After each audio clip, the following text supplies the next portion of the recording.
Man, think about it. War is this insane, chaotic thing. It's loud. Explosions, screaming, machine guns rattling off. It's pure, unadulterated chaos. But then you have these guys, the snipers. They're the complete opposite of all that. They're the silent ghosts on the battlefield. They operate in a world of patience, of stillness. It's a different kind of warfare altogether. It's not about overwhelming force. It's about one perfect shot. One single moment of absolute precision that can change the entire course of a skirmish, or even a battle. So let's get into it. The guy at the center of this whole thing, the deadliest sniper who ever lived, was a Finnish farmer named Simo Häyhä. That's a name you gotta know. This wasn't some huge, physically imposing dude. He grew up in the forests of Finland near the border with the Soviet Union. He knew the land like the back of his hand. He spent his youth hunting, learning how to track, how to be patient, how to become one with the environment. He had these shooting competitions he'd enter, and his house was apparently filled with trophies. When the Soviet Union invaded Finland in 1939, kicking off what's known as the Winter War, Simo was called to defend his home. The Soviets had millions of soldiers, thousands of tanks and planes. Finland had a tiny army in comparison. He was assigned to the Kola River, a place that would become legendary because of him. He was operating in temperatures that were insane, like minus 40 degrees Celsius. He put on his simple white camouflage, grabbed his rifle, and just disappeared into the forest. Now, this is the part of the story that just blows my mind. It's what separates Simo from almost every other legendary sniper. He didn't use a scope. The deadliest sniper in history, making shots at hundreds of yards in blizzard conditions, was using nothing but the basic iron sights on his rifle. First, in those extreme cold temperatures, telescopic scopes could easily fog up or get covered in frost, making them useless. Second, a scope forces a sniper to raise their head higher to look through it, making them a bigger target. He would freeze the snow in front of his hiding spot by pouring a little water on it. Why? So the muzzle blast from his rifle wouldn't kick up a puff of snow and give away his position. So, Simo Häyhä became more than just a soldier.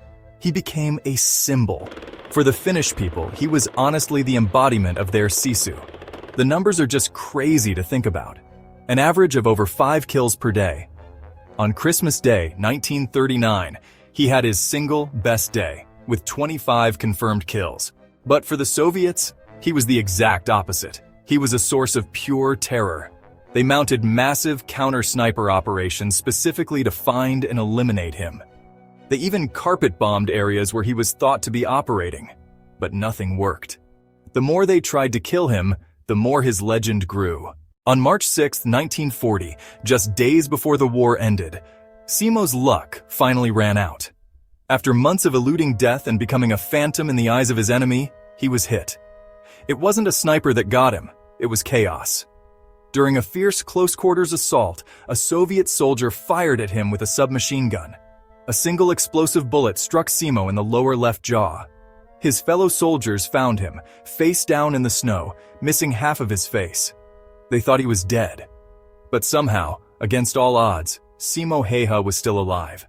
He was in a deep coma, his body ravaged by the wound. He woke up a week later, on the very day that the peace treaty was signed and the Winter War officially ended.